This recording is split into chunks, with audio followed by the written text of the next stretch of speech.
Eto po yung tanong. Mag-ingat kayo magmaneho, people, ha? Oh, hindi pasaporte yung lisensya na okay ka.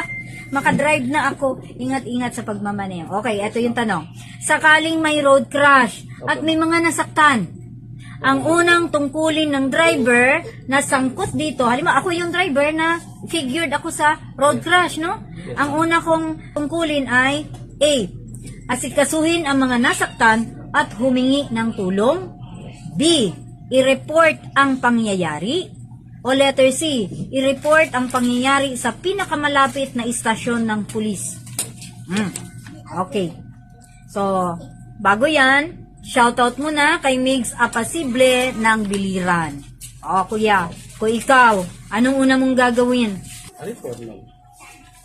Very good. Na nating i-report sa pulis. Kasi hindi mo masabi na asikasuhin mo yung mga nasaktan, paano kung nabalian ka? So, ikaw pa yung asikasuhin. Or kung halimbawa, ikaw lang mag-isa, asikasuhin mo yung kabila.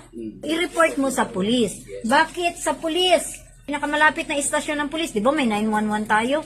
Kasi yung pulis, siya ang nakaalam kung ano yung pinakamalapit na mga ospital sa vicinity kung saan ka na disgrasya.